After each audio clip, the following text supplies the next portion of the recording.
Hey, welcome back to the still untitled Josh and Donnie show.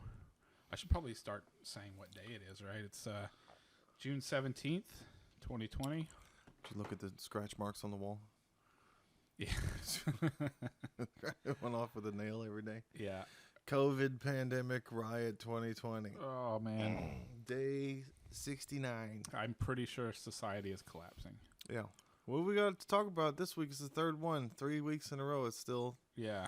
everyone is dying and More people are things dying. are on fire. Mm-hmm. Rednecks are being dumb. Every single comment I read on the internet is just full of vitriol and venom.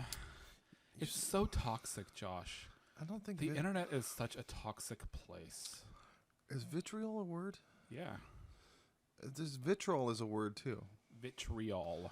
But so vitriol is not a word. Unless that's like a brand of motor oil, vitriol. Yes. Urban Dictionary. Nope. Definition of nope. Yep. I'm wrong. You just grammared me. You just reverse grammared, headlocked me. It's what I do. I got excited. It's what I do. So we're gonna get Dolly Parton statues and Britney Spears statues Yeah. instead of Confederate generals. no. The one in Tennessee for Dolly Parton said a statue of a KKK leader is being replaced, which I'm sure there's not a statue in Nashville with a plaque under that says leader of the Ku Klux Klan, Yeah. Joseph Murphy or whatever. Yeah. Like somebody did some history and figured out that he was also associated with that group. I don't Probably know. a With some of general or those, though, it's pretty obvious. But Like, the headline says leader of KKK statue. They don't mention like. was that Nathaniel Bedford Forrest or whatever, the one from I'm not Nicolas Forrest Cage. Gump? I don't have the secret book. I don't know. Dolly Parton that's the statue? secret. I want that job, cleaning the shit off the tits. Yeah. That's a 40-hour gig. That's a lot of horizontal surface. Things to rest on. Well, they got Henry Winkler and they got Ted Cruz to back it, so I think that's pretty much the entire spectrum there, right? What if you're autistic? Yeah. Which spectrum are you talking about? Yeah, it is. It is a statue of Nathan Bedford Forrest. Yeah, yes, definitely Henry Winkler and Ted Cruz. That's everybody. That's all we need. That's good. If you're a autistic trans, go for honey badger parkour Yeah. ninja. We gotta keep going back to that. I have a new once we get the phone set up, we need to start calling people and make arrangements for The clown. pool. yeah. Yeah, the pool of Every time Cream of anybody asks me what I want for my birthday or Christmas or Father's Day or anything, I say I really just want to see a clown wrestle with a goat in an inflatable baby pool full of creamed corn. I don't know where I got that from. I heard it one time a long time ago randomly. Maybe it was Dr. Demento or Weird Al or something. It just fascinated me. I draw it. Sometimes I sit and play and when I'm bored and I draw it. But recently I've started to think about the logistics behind it. Because I'm not trying to get cream corn from. I mean, I guess you could get with Rudy's or Bill Miller because they get it. They get it by the tub. Or you just go to Costco, man. They probably got big old drums of it.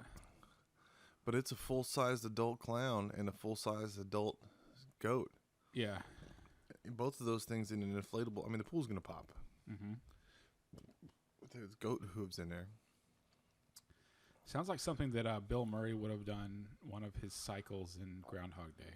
Like, there's that one scene where he hires the hooker to dress up with him to go see a movie. Yeah. And he's dressed up like Clint Eastwood from like A Man with No Name, and she's dressed like I don't remember what she's dressed like, a French maid or something. And he's like, come on, and they just go, they just buy a ticket and go see a movie. Yeah, I want that whole movie just of him, the clown wrestling the goat. Yeah, trying to arrange it. Then like he can't get some part of it one day, so the next day he has to try it again and figure it out. And then That's just called Josh's birthday. are people gonna bet on who wins? Who's gonna? Yeah. Do we care, or do we just want to see them fight? And we got to get this done before it gets Me Too'd or social justice or somebody gets mad about clown rights or goat rights or cream corns rights. I don't know. Somebody's gonna get mad. Yeah, before civilization completely collapses and the supply chains are all gone and you can't even get cream corn anymore. Or to get that, you'd have to actually grow the corn and make it yourself, and then you'd have to milk the cow to get the milk to make the cream and all that. Think about all the job creation you'd be doing. Well, the clowns are all broke because nobody wants rando coming to their house for birthdays. So any clown we call is going to be like, yeah, what is it? Sure. Yeah. How much? Sure. Works for me. You're going to be ruining your clown suit. So bring one of your backup shitty clown suits because it's going to get cream corny. Bring the John Wayne Gacy one. That's not one that people probably ask for when they want a clown. Are there any clown? Is there any clown costume, like a clown look, that is out of fashion now, or that it's gotten like, oh, the connotations behind that kind of clown go back to blah blah blah. Yeah. Anything Sambo looking, you know, if Yeah, you've got those any big minstrel red show smiling looking ones, lips. Yeah. If the face has to be white face clown. Oh yeah. What's the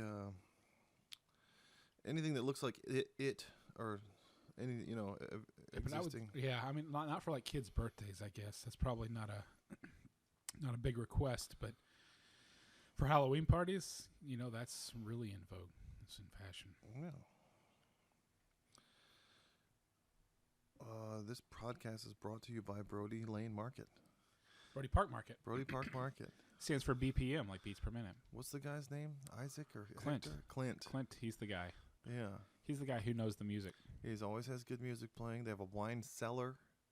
They have European candies. Mm-hmm. They have Japanese Kinder snacks. eggs. They have Studio Ghibli T-shirts. Oh, do they?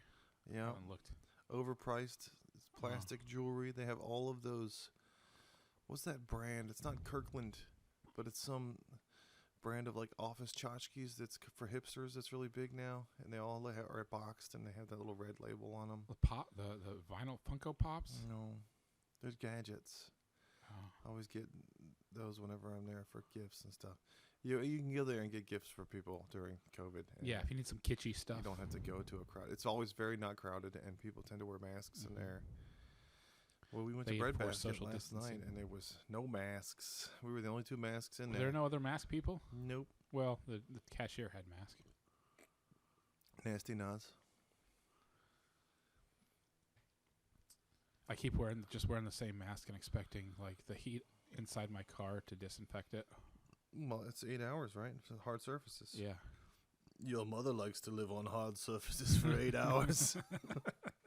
Trebek. There's a new Run the Jewels album, and it's got Zach De La Rocha on it, I think. That seems new. Is that new, or is that old? The one that just came out last week? Yeah. Or the week before? He's just rapping. It's pretty decent. I don't understand how you can get away with sounding that much like Ice Cube. And somebody told me I was racist for saying those people sounded alike. But it's not all of anyone. I'm just saying those two individuals rap in a similar style. Sounds similar. Maybe they're both from the same area of America. There's this accent. Killer Mike's from Atlanta. He's like Atlanta born and. Do you not think that he sounds like a Cube? Maybe like the cadence of his voice a little bit, but I think the way he pronounces words is. He says shit just like Cube. Yeah, well, he sounds way more Southern to me than Ice Cube. Ice Cube definitely sounds like a guy from South Central or L.A. I liked it. I liked what I heard of it. Yeah, it's pretty good. I still think Run the Jewels 2 is their best one. Run Your Pockets. Soon there's going to be Run Your Pockets. I just found out recently that DJ Shadow did a tune with Blues Explosion. I had no idea they had worked together. The song is called Fed Up and Low Down. It's really good. One of the 17 times that I've seen Run the Jewels live at Coachella, I saw them with all of their guest people.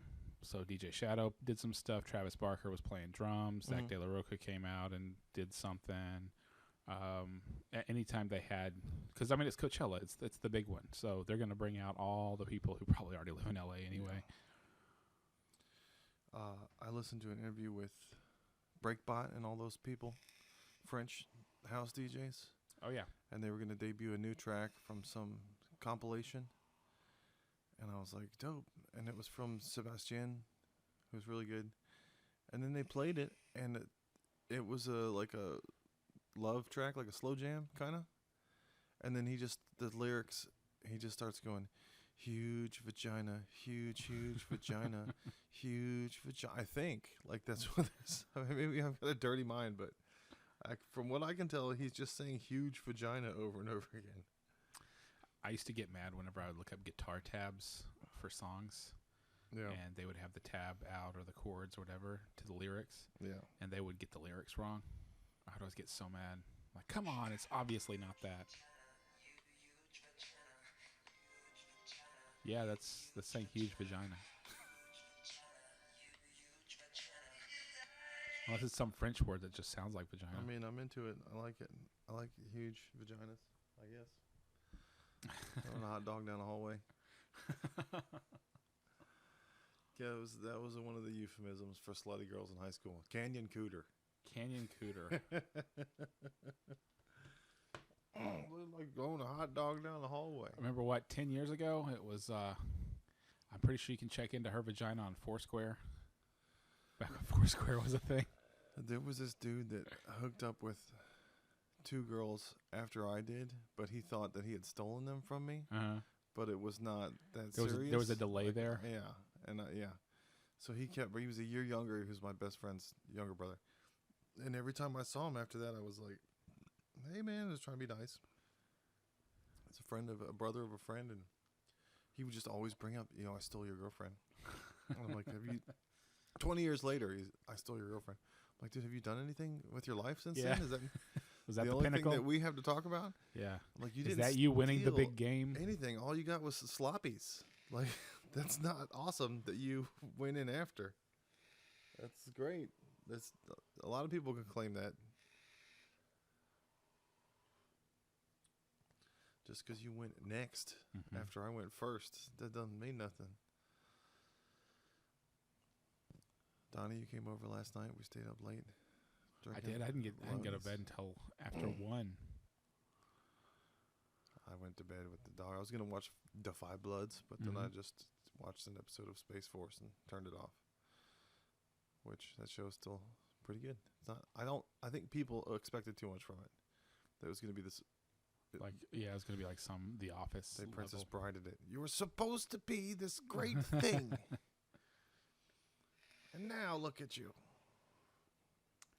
Yeah, I finished What We Do in the Shadows, but I'm about out of shows. There's not much. Solar Opposites. I haven't. I couldn't get into that. You watched Dolomite already? Yeah. All my wife watches is foreign crime dramas. Oh yeah. Because you have to pay attention because you have to read the words. Mm-hmm. So it's kind of like reading a book, I guess. But some of them are twisted and supernatural. I can't keep up. But I can fall asleep to them because I just close my eyes and I don't care what they're saying. Yeah. So I don't get invested in the It's story. white noise. Like, I don't know, Portuguese. I have no idea what's going on. She's like, do you want me to turn it down? I'm like, no, I don't care. It's soothing to listen to people speak French. It could be about crime. It could be about anything. All those vowels, man. When we were in France, we got rolled up on by this gang of Algerian gangsters. And I've never been afraid of this French language before. It usually sounds so poncy. Yeah. But Matt and I were drunk as fuck trying to get home through the horror district because the metro was going to end. So we had to get off one stop early. They shut it down. They were like, this is it. They didn't even go to the end of the line like they do everywhere else. They're just like, no, but it's time. No, it's closed. Done. Yeah. Je suis closed. Oh no, we were gonna take it all the way home. We weren't sure if we were gonna make it to there. It was a sketchy night. This bartender kept giving us tequila and trying to get us to go home with him, and we were wearing this dead dude's clothes, and they were calling us Starsky and Hutch. He had all this Burberry gear, and I made out with some girl from Brixton, and then she said she had tits and a willy, and I guess she was joking. It was like some Monty Python reference, but I was just so high and fucked up on tequila that I just got really paranoid, and I was like, is she trans? Did I kiss a dude? there's only really one way for me to. I mean, she's up for it. We could go to the bathroom. I could stick my hand down her pants. But then if I touch balls, I'm gonna throw up right now. And then I don't want to. I don't know if I want to confirm. But Matt was like, "No, man, she's all woman. You could tell. There's no way." But anyway, we had to get out of there before the metro ended, and we made it. Drunk, sprinting from this bar to the metro stop. Got on the train, got transferred to the other one. It was headed home. And then Matt was just sitting on the train like, man, I got to pee so bad. And I was like, we can get off and go pee. And I kept poking him in the guts to try to make him piss his pants. He just started crying. It's so messed up, man. Why would you do that? And I was like, well, let's get off just like 2 stops before home. And then we'll just walk home. We'll take a pee. So we get off in the Moulin Rouge area, but it's just now like horse. Mm-hmm. So you walk down the street and they come up on you, ecstasy, coca, horse. What do you want? Especially like 3 a.m. Oh yeah. And we were just desperately looking for a place to piss in a foreign country in the whore district. There's no doors. There's nobody wants you to come in their establishment unless you're about to spend money. Mm-hmm. And we found a ramp that went down into a garage. Like a parking garage, and it was super dark, and it was like from the street, it went almost 45 degrees down it was parking under this building. So we were like, I think we can pee down there. And we went down there, and it was the garage door was shut, so we couldn't go any further. So we're like the shadow from the street lights and the darkness was a pointed triangle, and the light ended like right at our feet where we were standing at this garage door. We're trying like not to piss on the door or on each other. And stay in the dark. And we were both sitting there with our hand on the garage door, and it was going and we were just like, oh my God, I can't believe we finally got to pee. Now we can make it home. And then we started hearing these voices. And these dudes were just like,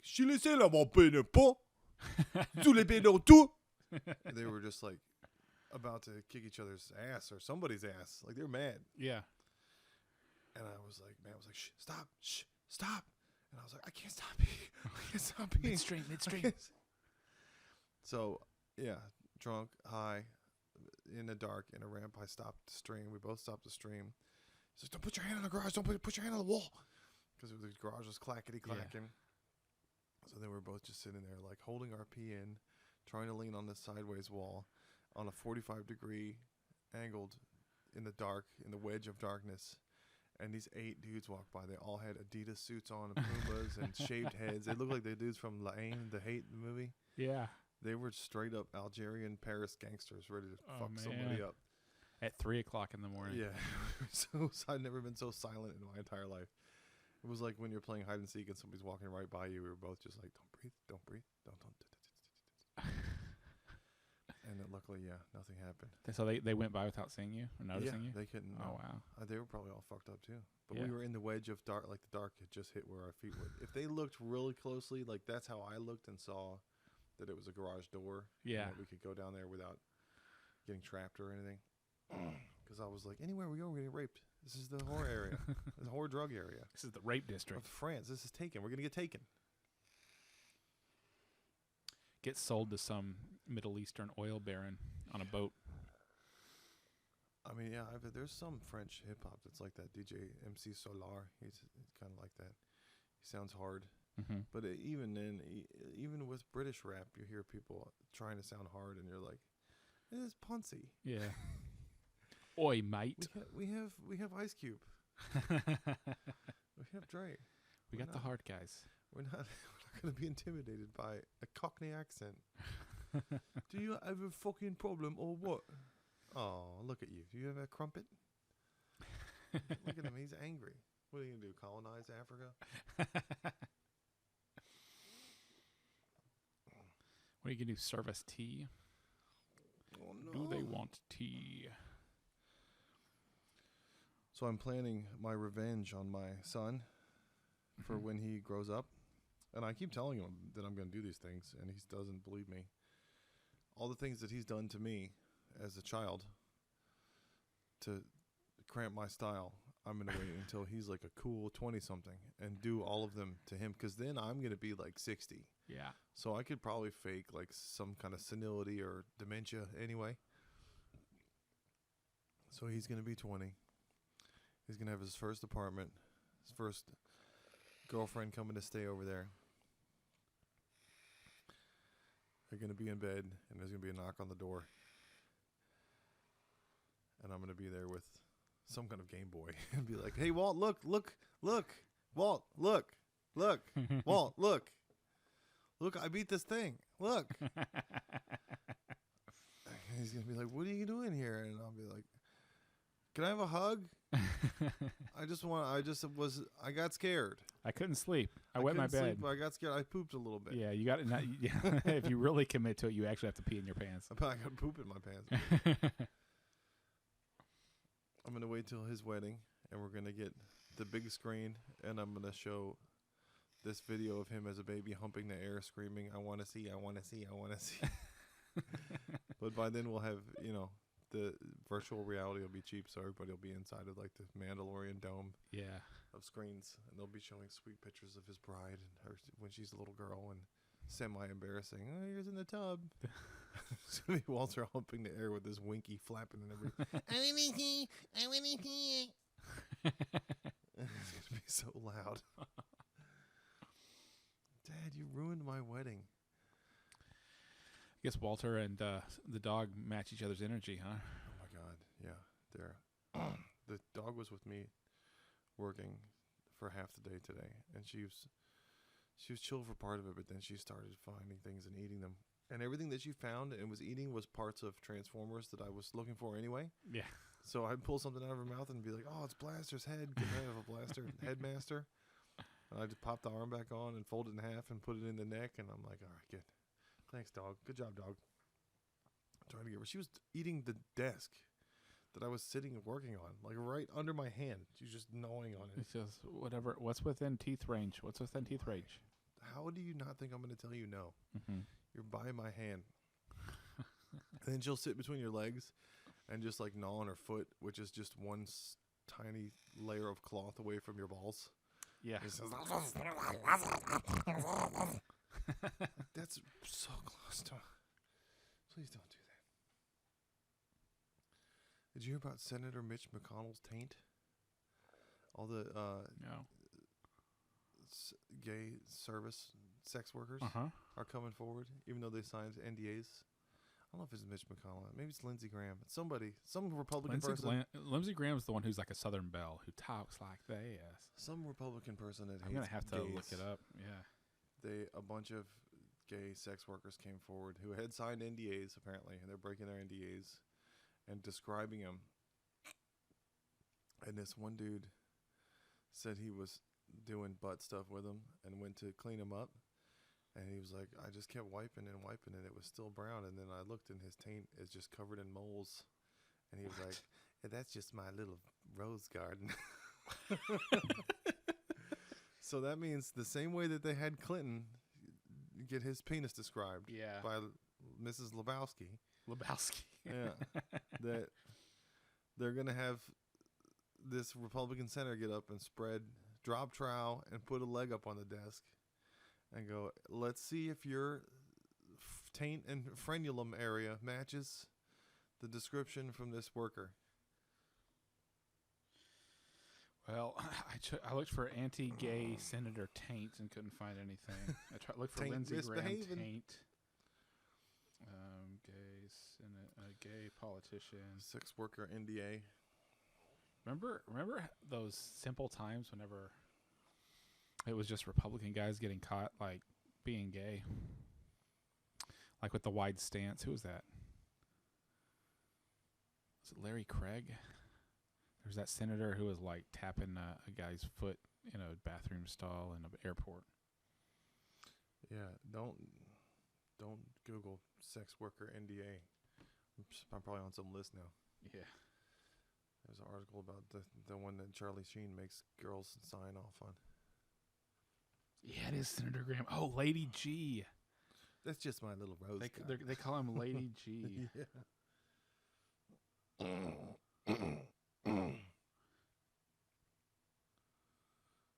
Oh my God. Okay, I'm gonna have to look that get into that. Get it all the way in there. Look Get all the way underneath of it. Yeah. You gotta find out. Oh, you and Kristen both failed the punk rock emo. Yeah, what was the name of that song? I was trying to play it for Tracy. Old. I Want to Be Old? Yeah. Okay. I was trying to play it for her to see if she figured it out, because like The Cure's her favorite band in the world. But I couldn't find the song. I didn't know which song it was. It's not. It was. I don't know that it was officially released. It's like a demo or something. It's on. Yeah. It's on some early studio demo album. Because that's the new Cure logo on that record. Yeah. So it's probably a collection of found things, like the Beastie Boys, some old bullshit. Yeah, over the past like 3 or 4 years, I at some point you cross that threshold where you're old and out of touch. Yeah, that's kind of how I am with music. I don't follow the new stuff. That was my number one hobby of my whole life for about 20 years, and then the internet killed it. So there was not so much excitement about finding out and finding stuff. Yeah, there were no zines anymore. There were no catalogs where you had to flip to the right page to find that rare British single of some band you'd heard once on the radio. And then SoundCloud came, and it was and GarageBand, and then just anybody could make music. Yeah. And publish it. And there was some good stuff out of that too. But it's too much. Yeah, it's too much to sift through. It's the same thing why people don't watch certain shows. Like, I still haven't seen Breaking Bad. I'm like, I don't know. I don't have time for that much. Yeah. But at least I know that it exists. Mm-hmm. That's what excites me about music, is that I'm sure there's some rad shit that I don't even know about yet. It's probably something that came out 5 years ago, and you're gonna listen to it. Well, that's always fun. That's what happened with me with Kurt Weill. I found out about him 10 years after he started, and had a huge back catalog to go through. So he had a lot to listen to. Same way I found out about the Echo Chamber show with Mike D. That's been going on for a couple of years. So it's been every Sunday, and I still haven't gotten all the way through. I flip through and look at the guests, and they're all my favorite people from growing up. Yeah. Sean Stussy from Stussy, Mr. Stussy guy. Do you ever wear that stuff when you were younger? It was a brand. It was like one of those Hobie gotcha type surf brands, cool surf skate brand. No, that might have been a little bit before, or maybe we didn't ever get into that. I remember when we were kids, it was Jabot. Martha Francois. And then Cross Colors. And then everybody would wear Massimo, but then somebody said that Massimo meant white power. Yeah. And then everybody would wear Yaga. And then they got around that Yaga was black power. Okay. And then we all wore No Fear shirts. Remember No Fear shirts? Fuck yeah. Put the sticker on your car. Yeah. And then there was Big Dogs, but that was more trashy, so none of us wore that. The shirt with all the lizards having sex in different positions from South Padre Island. I remember sitting in behind somebody in school with that shirt on, and that just made my whole period of history. I was like, all right, this is great. I'm going to look at every one of these lizard positions. Yeah, and I guess, American Eagle blew up whenever I was in high school. Of course, Abercrombie and Fitch blew up. And then Hollister was after me. Hollister was like the kids like 5 years younger than me. It was the same shit all over again. Yeah. Like they were just trying to noveltyize the surf culture. Yeah. And mix it with like Abercrombie. What was the name of the one? PacSun? Yeah. Pacific Sunwear? I used to go in there. Had a few things from there. It was no chain skate surf store. Uh-huh. When I was little, there was a Sunshine House at the mall. It was under the escalator. And then there was 17th Street Surf Shop in Virginia Beach. There was a couple of those. Every time I went there, I got a T-shirt. And then we had East Coast Sunsets. But that shit was so expensive coming up. Yeah. Etnies were like $80. Like, I can't afford $80 for skate shoes. I got a hoodie. I think I bought a hoodie one time for like $40, and my poor friend, got so mad at me. What the fuck, man? You could have bought both of us a T-shirt. Like, I don't want you and I to both have a T-shirt. I want me to have a hoodie. It's cold. Trying to represent.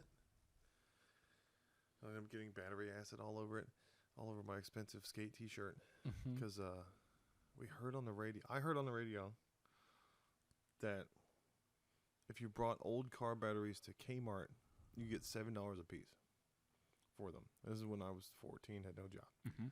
And Matt had just turned 16. I was like, dude, you can get $7 per battery for old car batteries at Kmart. You just bring them to the tire center. Yeah, I think I remember hearing that too. Okay, so it wasn't a dream. And Matt was like, where do you get old car batteries? And I was like, every fucking gas station has like them stacked up in the back. Yeah. Like they don't lock them up or anything. We just pull up any gas station where we can pull up to a road semi close to the back of that place and see the batteries and run up and grab them and put them in your trunk and go. And he was like, fuck yeah, let's do it.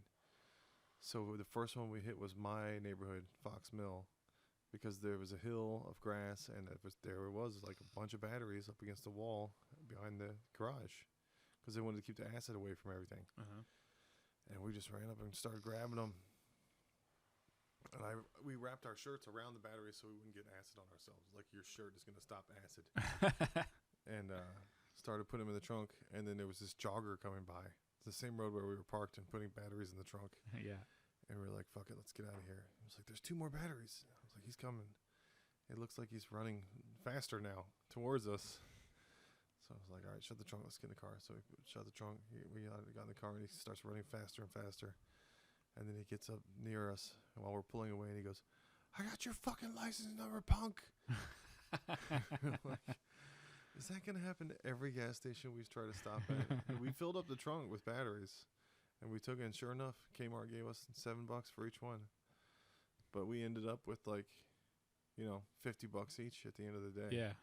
Which it was a hard day of work. It was labor, and it took a couple, 3-4 hours to go to. I mean, it's not, when you figure up getting paid at a normal job for working a day. Yeah. It was about the same. So we were like, we might as well just work. Yeah, might as well get a job. We took over my friend's paper route, but he was such a tool bag about like the specifics of everything. Mm-hmm. Like when he first asked me to do it, he's like, I'm going out of town. Can you take over my paper route? It's no big deal. You just go throw up a newspaper in every yard. And I was like, yeah, sure. And he was like, super easy. You got a car. Just take your car and go and do it. Or you can do it on a bike. You can do it however you want. Just make sure every driveway has a newspaper in it. I was like, sure. He gave me the routes. And then he came over again before he left. I think he took piano from my mom or something. And he was like, all right, man, when you start the route, you got to start here. And you got to make sure you get here by this time. These people don't like it thrown in their garden at all. I was like, fuck you. You said it was easy. And I'm doing you a favor. You needed somebody to cover your shit. Yeah. So then I called Matt, who hated this dude. And I was like, hey, I got Tim Brown's paper route. You want to go fuck shit up? And he was like, fuck yeah. So he was in the back of the station wagon with just... He could barely fit back there with all the newspapers. Mm-hmm. And we had the back tail open, hanging open like a tongue. And he was throwing papers anywhere and everywhere and just like trying to hit mailboxes, trying to hit windows. Playing Paperboy in real life. Trying to hit dogs and people, yeah. And then he was also trying to not fall out. Yeah. And then we were slapping bicyclists on the ass. Every time we went by a bicyclist, we would slap them. And it just was getting progressively worse and worse. I mean, it was me and Matt bored with nothing to do. Yeah. And that was only going to last 2 to 3 hours before somebody goes to jail. Yeah. Like, it's just going to escalate. And, yeah, we got a bad report back from all the neighborhoods. They all come. It's Northern Virginia, so if it's not perfect, somebody's going to complain. Yeah. That's how we ended up with so many police, because all the Karens complain if this shit's not right. Yeah. But we messed that paper route up. But mostly it was just me angry because I'd been misled. He was like, it's no big deal. Yeah, yeah. And then all of a sudden he was like, oh, it's very specific. And he was acting like my boss. And I was like, you're not telling me what to do, motherfucker. So I'm helping you. So I assume that he got the complaint, right?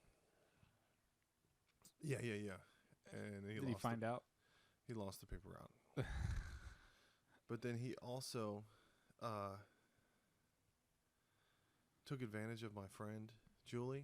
He was older than her and they were dating, and then they did it for the first time. Mm-hmm. And then that's all he wanted to do, but she didn't really like it. I mean, she was like 16 and he was like 17, 18. Yeah. And he just got hooked on it. And anytime they saw each other, he would try to steer the day towards doing it. And she was like, he's not interesting anymore to talk to. he doesn't care about going out to eat or movies or anything. He just wants to hang out at someone's house or be alone in the car somewhere. It's not fun for me anymore. This guy, all he wants to do is hanky pank. And plus, she was visibly getting upset as I was in the back seat with her on a road trip, and seemed like she felt like she had been taken advantage of, pressured into this. And so I was, this was youth group. So I was like, well, vengeance is mine, saith the Lord. I shall repay. I'm sure it's going to work out where he gets his. And it was already after we had ruined his paper route. So then he came over, and we were building a deck, but we had to stop building it because of some code problem. So he had built the deck, and then they wouldn't let us build any more until we made sure that the posts were a certain thickness and depth into the ground.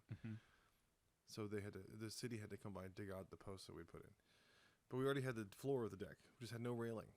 And I had just gotten a trampoline, so we were just getting stupid on this trampoline, like running as fast as we could off of the deck and jumping down onto the trampoline and trying to have somebody down there to super bounce you when you land, so you go straight up into the clouds. Do the leverage thing where they jump at the right time. Yeah, transfer of kinetic energy. My best friend broke his ankle twice on that trampoline, and we had people sign disclaimers that they wouldn't sue us if they got hurt. But then his parents added an addendum that if I pressured somebody into doing something stupid, then it would be our fault. And they were like, fine, whatever, that's nebulous. Nobody can prove that. But then, he broke his ankle because a big booty girl, he was trying to get her to sit in his lap while they were jumping. Yeah. So she landed on his foot and turned it inwards the wrong way.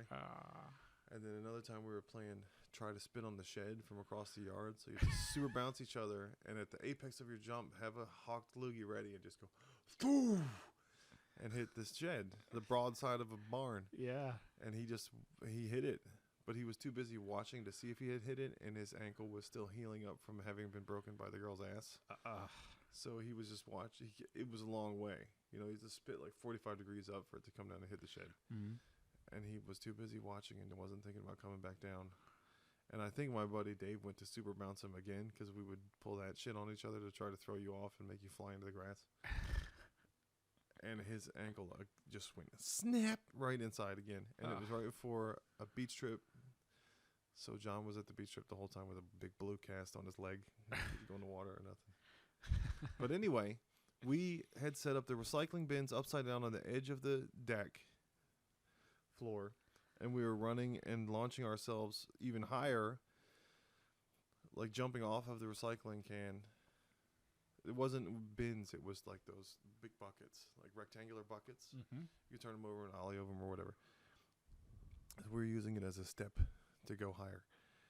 And this guy, Tim Brown, with the paper route that took advantage of my friend Julie, was like, he was like, yo, I could do that. We were bragging. We were like, you can't do it. And he's a little overweight. And he was like, yeah, I could do that.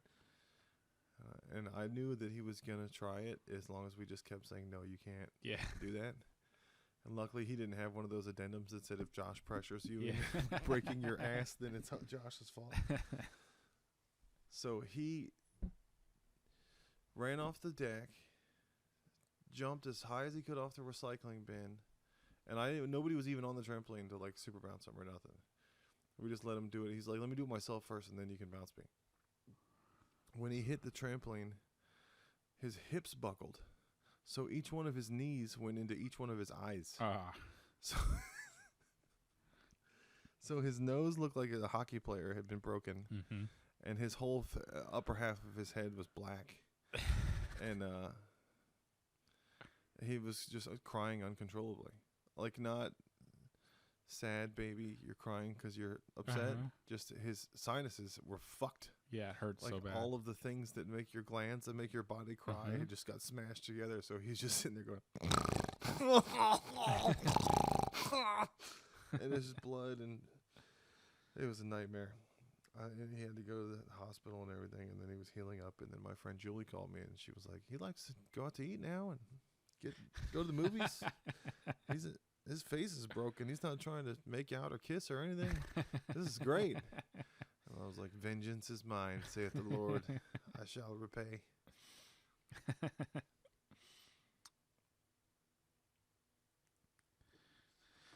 funny is a lot of the religious people I know, religious family, they don't know some of the best Bible stories. Some of the really, really messed up ones.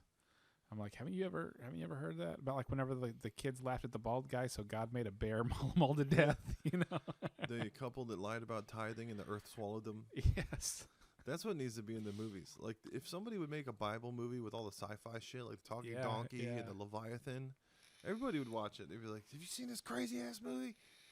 We don't need to be made to feel bad because someone died for our sins. Yeah, We're all dying for our own sins anyway, all the time here.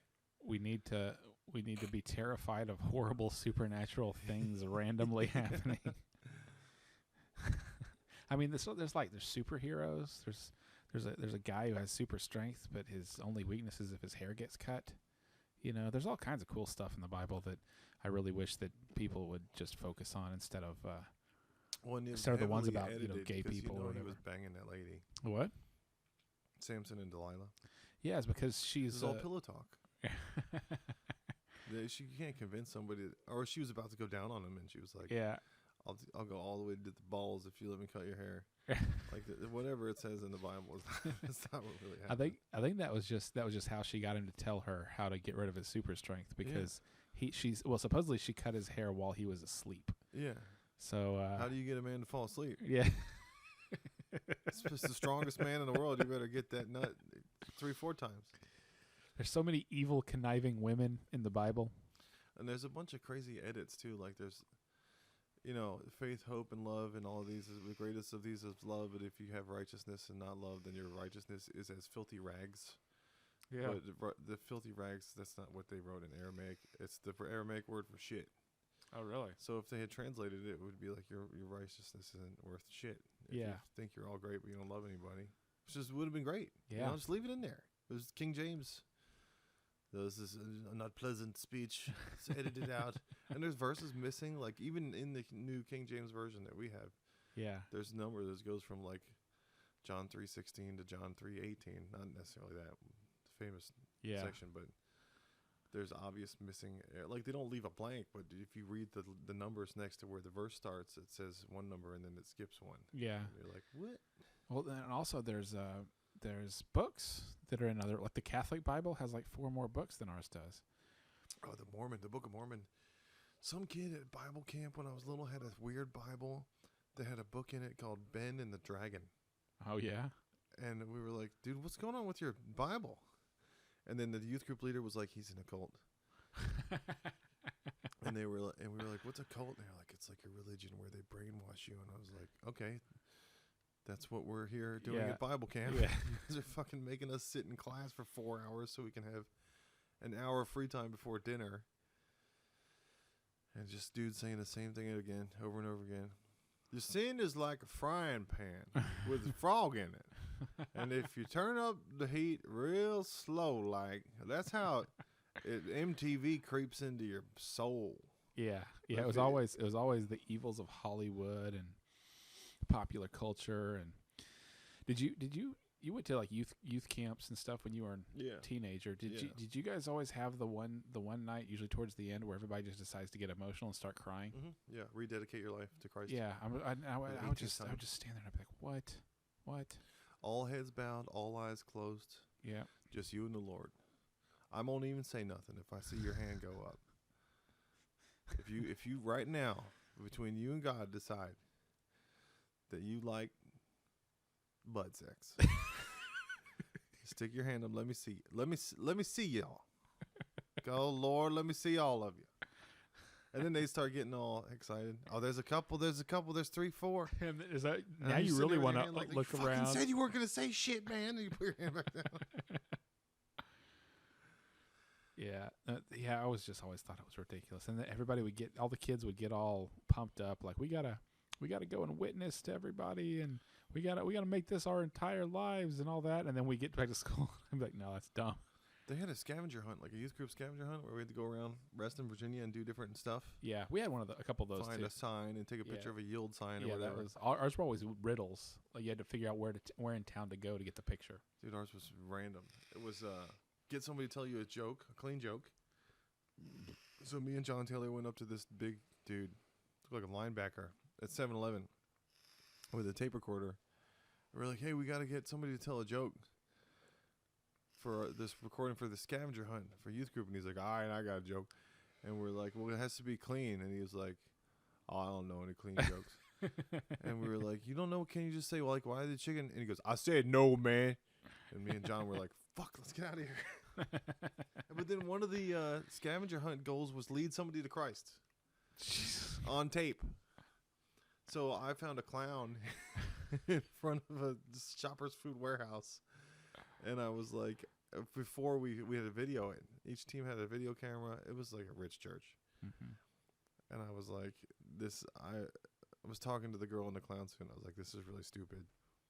And I don't see why anybody would make such a crazy, huge life decision on the spot or on tape. But because you're dressed as a clown and I want to make a mockery of how dumb this is, I think it'd be really funny if you would let me fake lead you to Christ on camera. Yeah. For that. And so then they had everybody watch everybody's video. They're so awkward at the end of the day. Oh, yeah. Strange, homeless people. Yeah, I'll be a Christian. And then it was me with this clown. Hey, I'm here with the Shoppers Food Warehouse, Bobo the savings clown. She's decided that she agrees that Jesus died for her sins, and she wants to be saved. And so I had her repeat after me and everything. And people kept looking at me, and I was like, it's because it's stupid. That's why.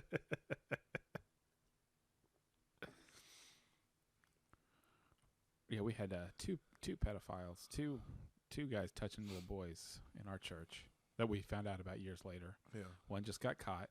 Well, but they both just got caught. But one was on the run for like 3 years, hiding in Mexico, and he just got caught. He babysat me and my brother one time. We just thought he was neat because he was into Star Wars, and we played with all our Star Wars toys. Yeah. But apparently, he had some like big brothers, big sisters type kid that he was molesting, and then everybody. Chris Daliensis. No, because he wasn't just sending the messages saying, "Hey, let's meet up." Yeah. You might be 17. This was full on kitty raping, and yeah. So that kind of shatters the image of the innocence of church. But I guess it was never really innocent. We had a couple girls get pregnant and stuff like that. But when we got older, when you get older, your dad invites you to the men's prayer breakfast. Oh yeah. So like here in Austin, whenever we were like hungover and wanted to get some food, we'd call it the men's prayer breakfast. We'd be like, anybody have a cigarette? Goddamn, maybe we should have a mimosa. Come on down to the men's prayer breakfast.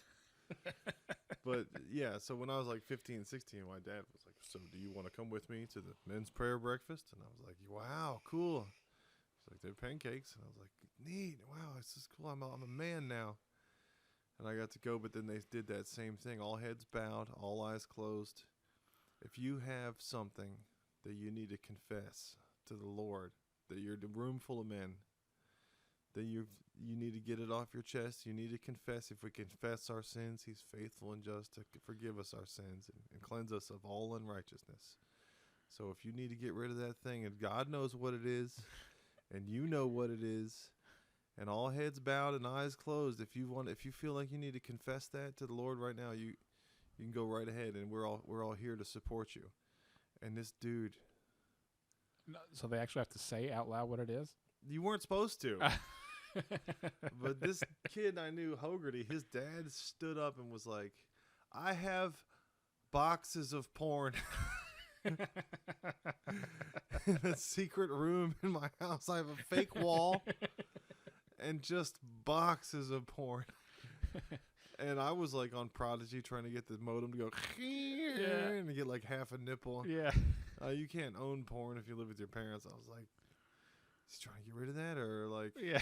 Put it out on the, where do you live? Put it out on the curb, and the demons will come and take it. It'll burn away. It'll be gone. Give it an hour, it'll be gone. That's immorality.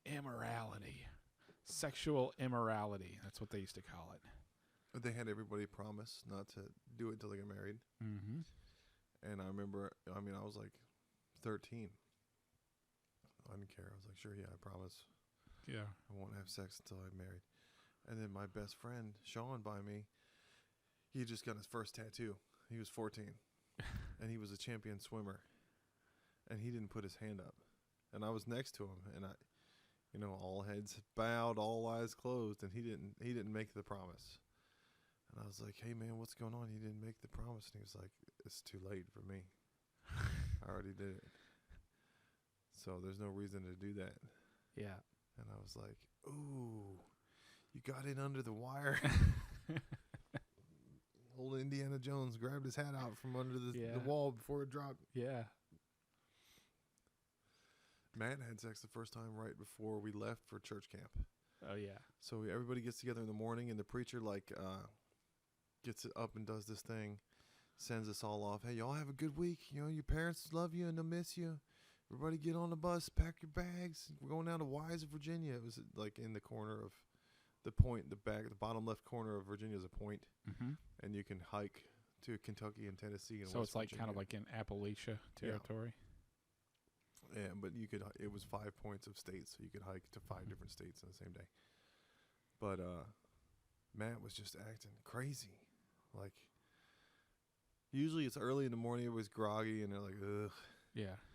All right, here we go. Let's get on the bus so we can sleep a little bit more on the bus. And then this bus would stop at like Family Dollar, and whatever money your parents gave you to eat on the bus to and from was like $20. Usually we blow it all on like stupid hats or something. Yeah, you'd always get some little janky and toy. Then wear that and mess with each other the whole week. And but Matt was just in such a good mood. It was not characteristic of him. I was like, hey, what's going on? And he kept singing this EMF song.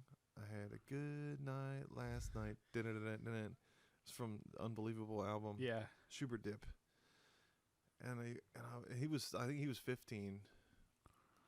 And I was 14 or 13. And he was like, man, I had sex with Lisa last night on a slide at a playground in the middle of the night. And I was like, just once? And he was like, no, we did it all night. I was like, how are you not tired? And he was like, I want to go do it again. I want to go do some more. I was like, oh, well, you're about to go to church camp with me for a week. You're going to miss your girlfriend. And that was the week that he busted open a glow stick and put glow stick shit all over his dick and scared the counselor while swinging it around. And he spray painted a pentagram on the floor with its spray deodorant and lit it. So as soon as the counselor walked in, there was a firing star on the ground. We just decided to fuck everything up that year. They really shouldn't let 16-year-olds go to camp. No. That's too old. Yeah. If you have a car and you kind of have a life and you can get a job, unsupervised at camp, that's how people, start smoking and stuff in the woods. Because of the 16-year-olds. There's definitely some finger blasting. Oh, yeah. Yeah, ours were, as far as I remember, ours were pretty tame. We didn't go crazy or anything. But I stopped going once I was in, freshman in high school, something like that. I had a girl in the back of the van, the youth group van, grab my hand and stick it up her shirt while we were making out, and then she started whispering in my ear, and she goes, you got to stop pressuring me physically to do things I don't want to do. I was like, goddamn, bitch, you grabbed my hand. Your hand. Is this dirty talk? Am I supposed to be into this? Because I feel bad. Maybe she had a fetish. Yeah. No, don't. Stop. And she grabs your hand. And yeah, that's my Me Too story. I got pressured into it.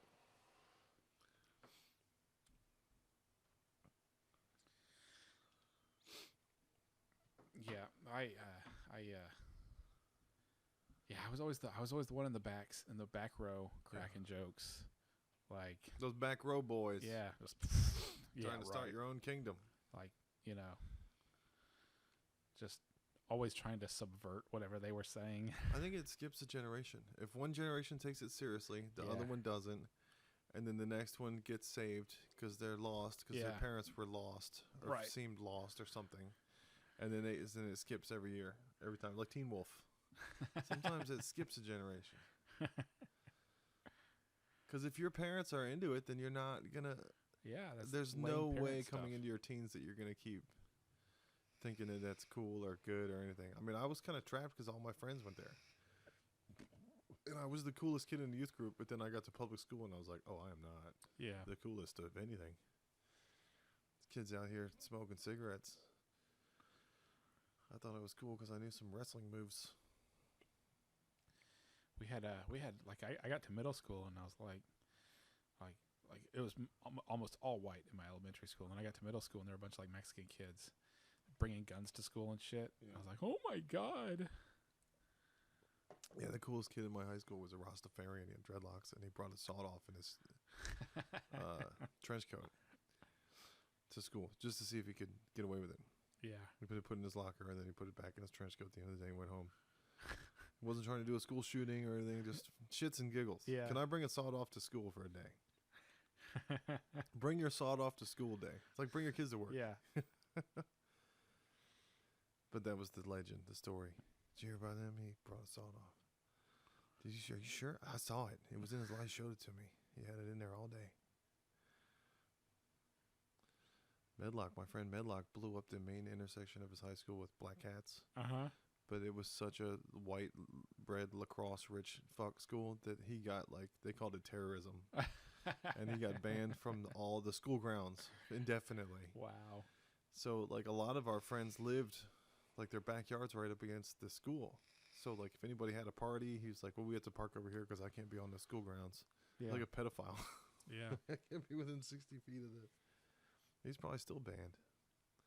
He lives in Boston now, so I think he'll be all right.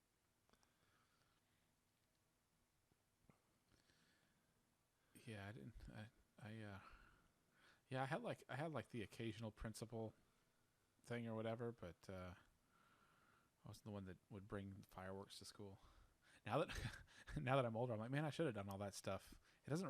This goes in your permanent record. Yeah, right. That stuff doesn't follow you. Mm-mm. Nobody told you the secret that is like, yeah, I'll can't see what they did when you're a juvenile. You're a minor.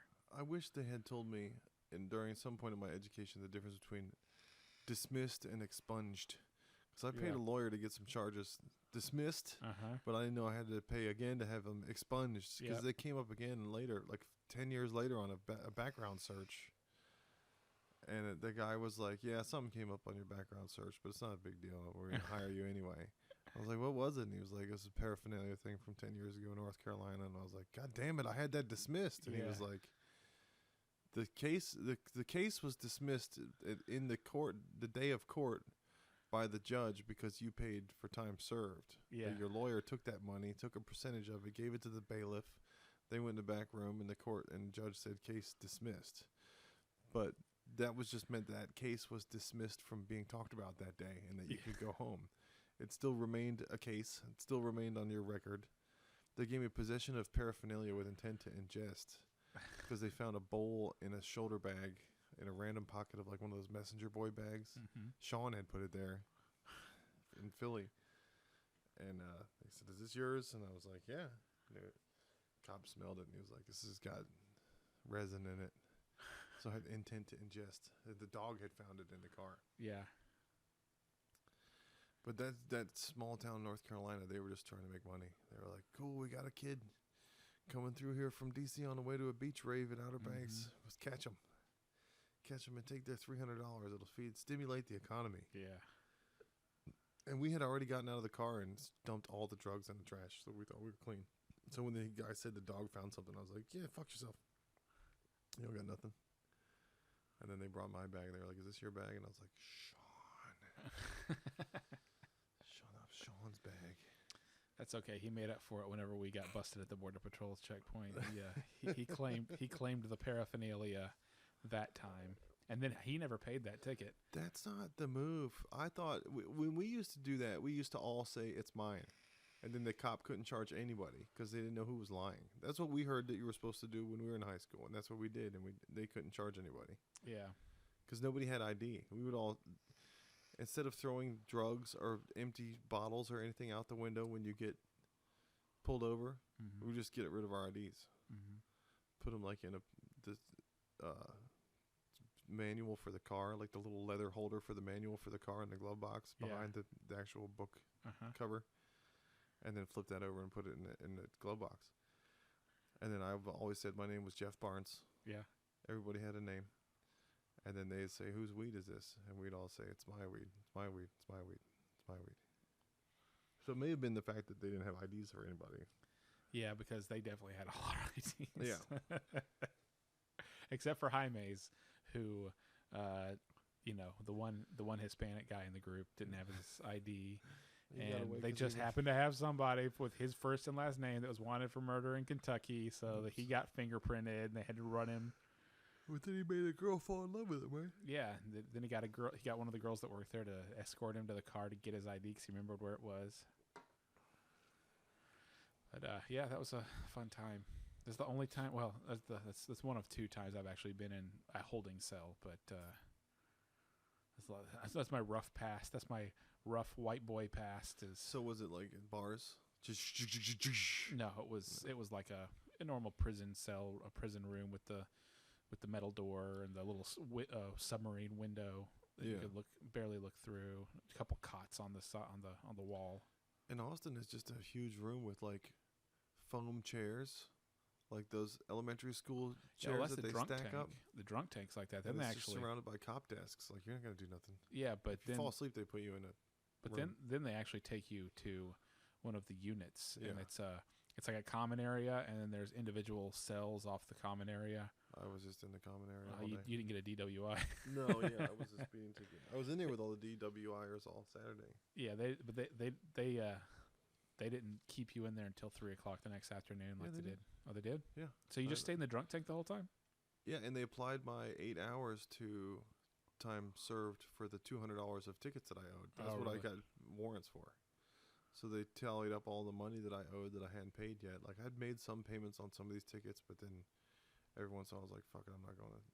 Yeah. I didn't even know there was an office on Stasny that you could pay south. Right, I was like having to go downtown. I've waited in line at that office on Stasny a couple times for some stupid ass tickets. Oh yeah, and a couple of the first tickets when I moved here, I was like, I'm going to California anyway. Fuck this place. Yeah.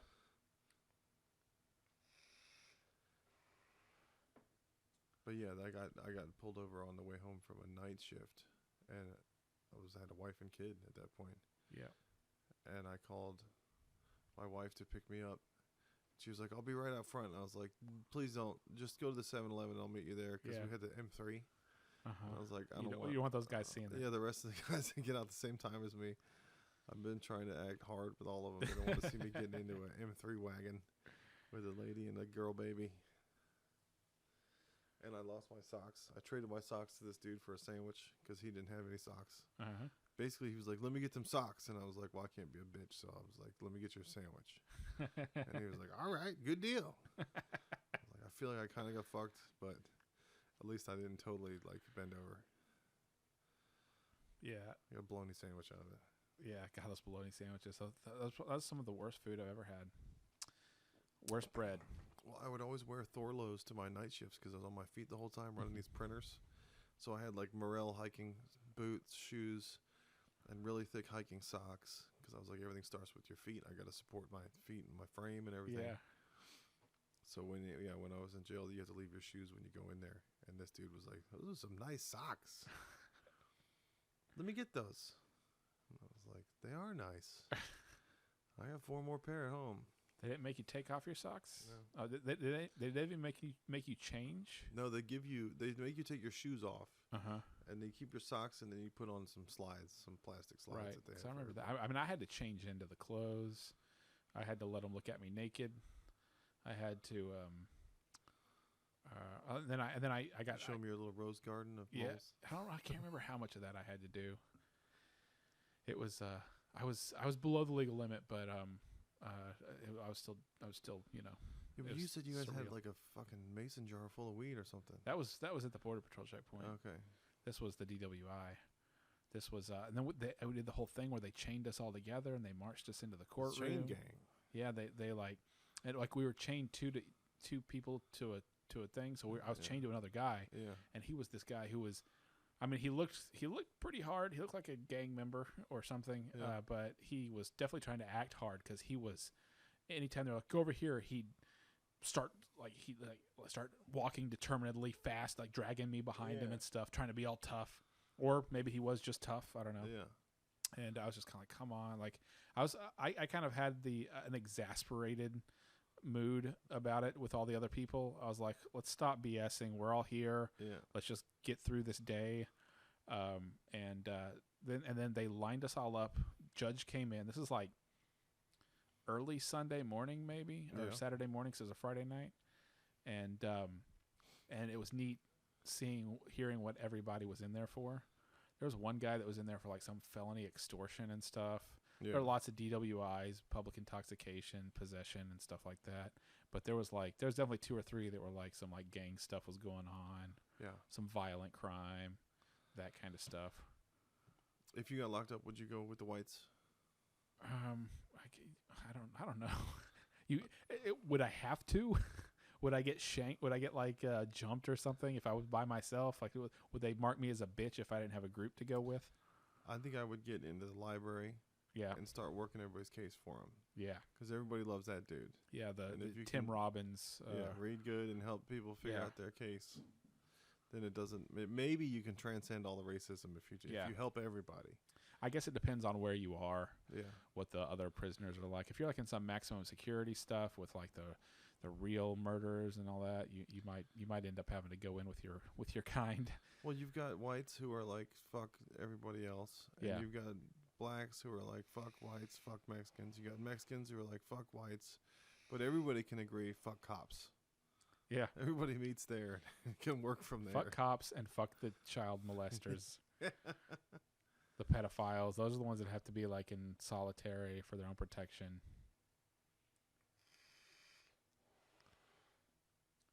Fuck the serial killers.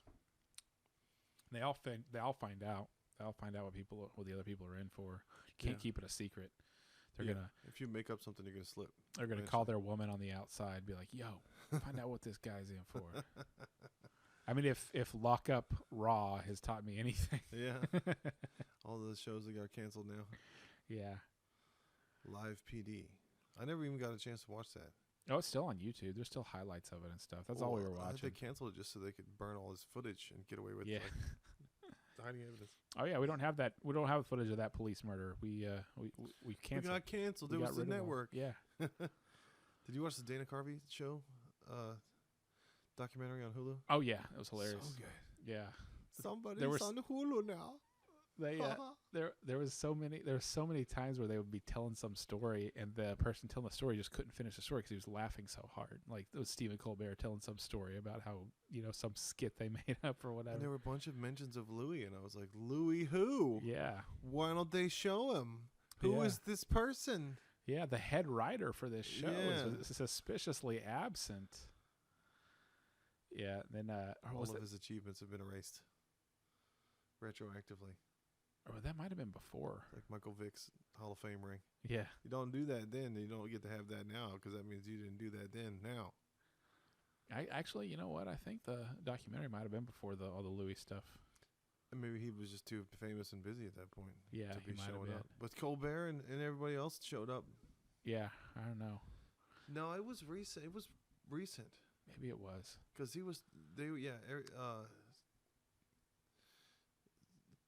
Office guy, Steve Carell. He has his gray hair. Yeah, they showed him.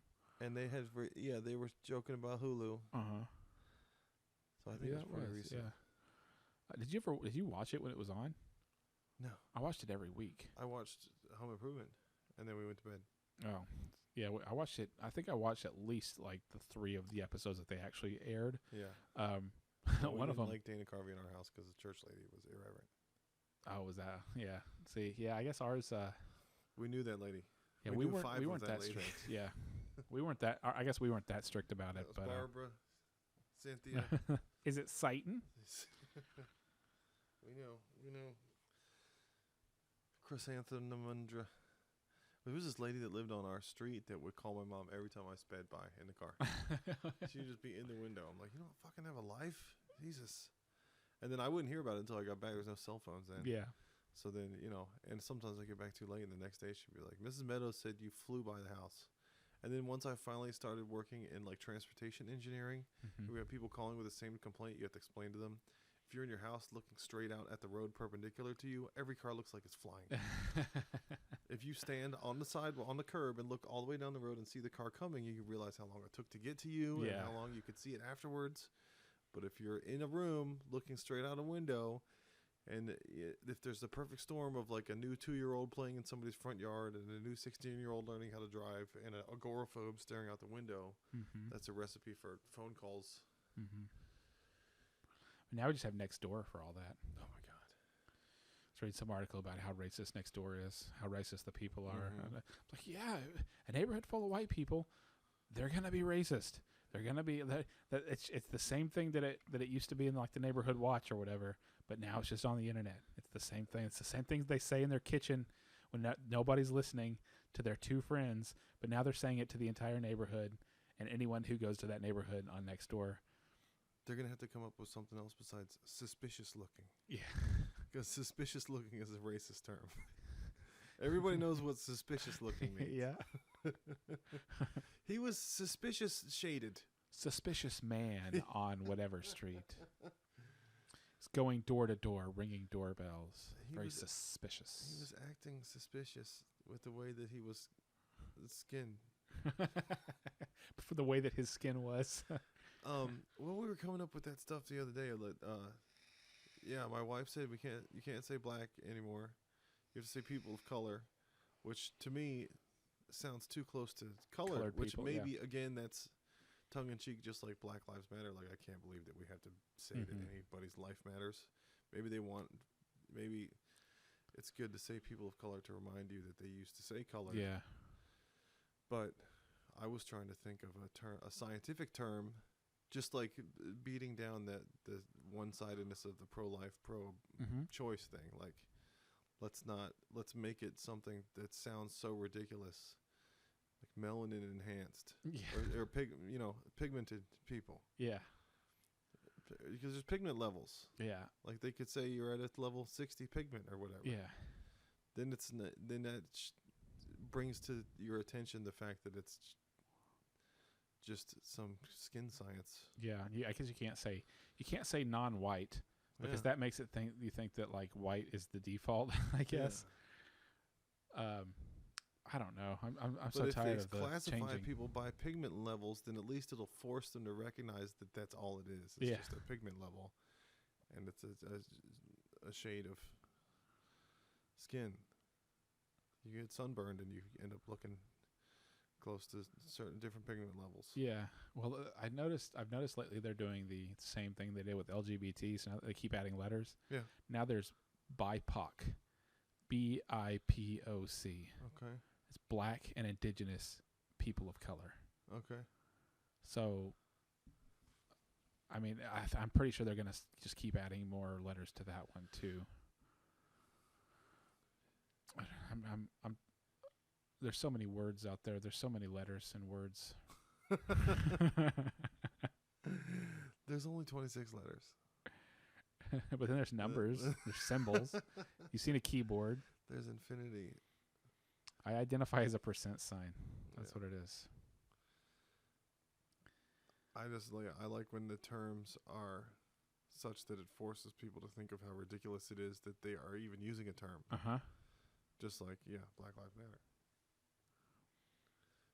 What was the one that we came up with? The cameras point down.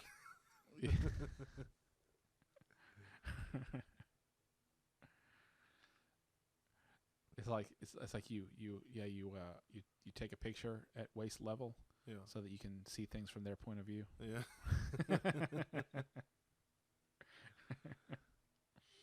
We had a joke about that with George Lucas, that he made a bunch of smaller aliens because he didn't have to pay them as much. And then Warwick Davis saw Harrison Ford's check and he was like, "What the hell, George?" George was like, "You make half because you are half." I wonder if they've ever gotten done a reunion of all the Ewoks. I guess it's probably just Willow, right? Yeah. Willow was the Ewok reunion. They had to sing the song. If they're going to do the reunion, they got to celebrate the love. Yub nub. Yeah. I want the song that they're singing, which is actually like some like indigenous I heard song. that there's conventions for high disadvantaged actors, and there's a lot of banging going on. Oh, really? Yeah. There, I think it was a Warwick Davis thing, or no, it was that comedian Brad Pitt. Brad Williams. Bradley Noel. Yeah. Well, then Warwick Davis had that Life's Too Short show, which is basically his version of The Office and all those extras and everything, where he's an asshole and he's awkward. Yeah. And he's running like an agency for little people. Yeah, but that was hard to tell if that was real or not, because he was really good at being a dickhead. Yeah, he was. But it was Gervais was involved. Yeah, but because he's friends with Ricky Gervais and Stephen Merchant, and but are they just Pilkingtoning him?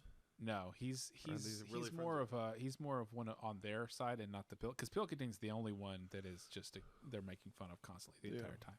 They're not making fun of Warwick Davis. There's that one episode of An Idiot Abroad where he goes to I guess in China or somewhere. They have like a little people village. It's like a theme park where they have little people like this is the guy who fixes the shoes and and he's like, no, they seem really really happy. This is like their life and they make him call Warwick Davis and explain his point of view to Warwick Davis. And Warwick Davis is like, they're exploiting them, and because every episode they have one where they start yelling at him over the phone. There's always an offensive song you can sing around somebody that makes them mad. Like if you see Asian people, you just go ding dong ding dong ding. And if you see, I used to work with this dude Cedric, and he would just complain when it was hot, and I would just start going, "Oh Lord, it's hot." And like, man, that's fucked up, man. So if you hang out with midgets, you just start going. Yeah. We represent the Lollipop Guild. Oh Lord, trouble so hard. Yeah, we're gonna have to do a movie trivia or movie legend segment about like on the Wizard of Oz. There's that thing in the background. It's supposedly a Munchkin hanging himself. Yeah. Then the dead little boy and 3 Men and a Baby. All that. I'll have to look all those up.